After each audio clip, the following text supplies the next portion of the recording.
गौतम बुद्ध के अनमोल वाणी में वह बुद्धि के जोर पर दुश्मन से बिना लड़े उस पर कैसे विजय प्राप्त कर सकते हैं, यह तरीका बताया है।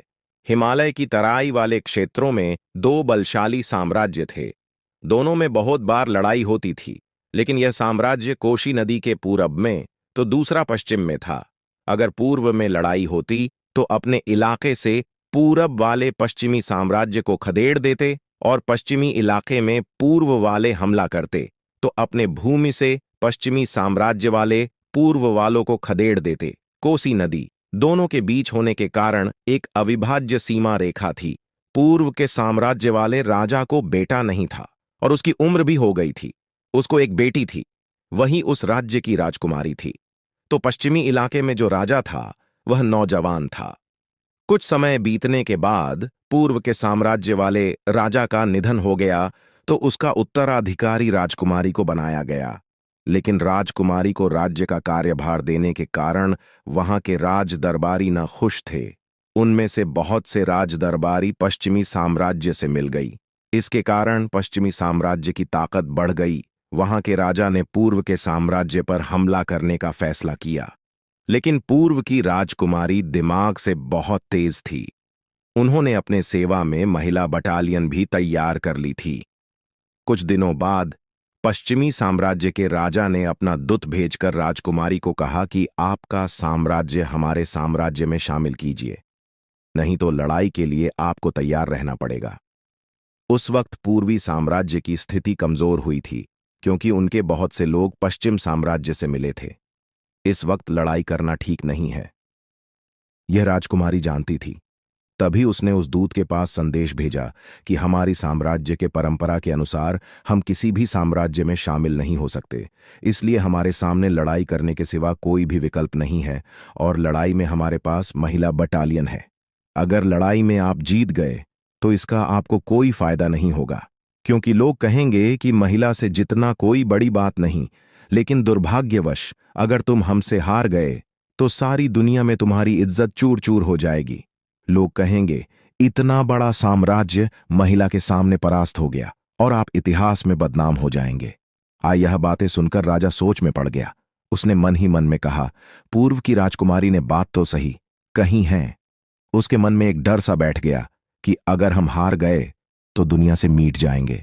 लेकिन वो सीधे सीधे समझौता नहीं करना चाहता, इसलिए उसने राजकुमारी के सामने शर्त रखी कि अगर युद्ध रोकना चाहती हो तो तुम्हें हमसे मिलना होगा, लेकिन आते समय पैदल भी नहीं आना है और किसी प्राणी या डोली में बैठकर नहीं आना है।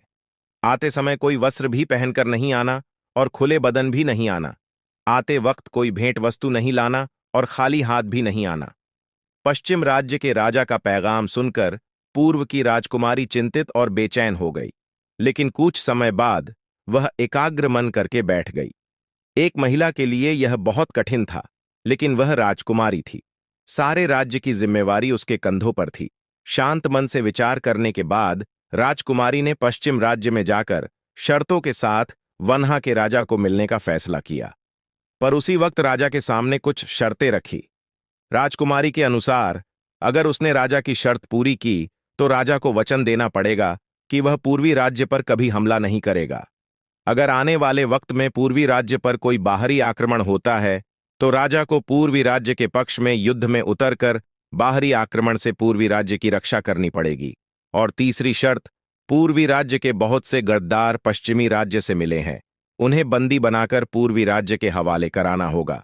राजा ने पूर्वी राज्य की राजकुमारी की शर्तों पर तुरंत हाँ कर दी, क्योंकि राजा को भरोसा था कि राजा ने रखी हुई शर्तें सिर्फ मुश्किल ही नहीं तो नामुमकिन है, वह एक राजकुमारी पूरी नहीं कर सकती।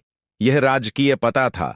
साथ ही उसने राजकुमारी को चेतावनी दी आई कि मैंने रखी हुई शर्तें पूरी नहीं की तो तुम्हें हमारे राज्य के छत्र के नीचे अन्न पड़ेगा, और राजकुमारी को आने के लिए 2 दिन का वक़्त दिया।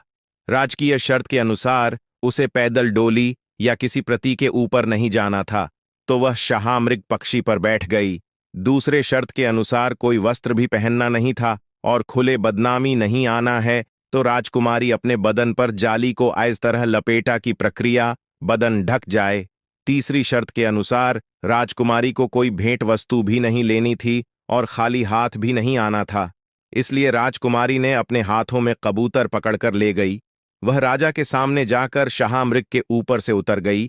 उसके बदन पर लापता हुई जाली किसी सुंदर राजवस्त्र के समान दिखती थी, और राजकीय पास जाते ही उसने अपने होठों में पकड़ा हुआ कबूतर आगे करके खुला कर दिया।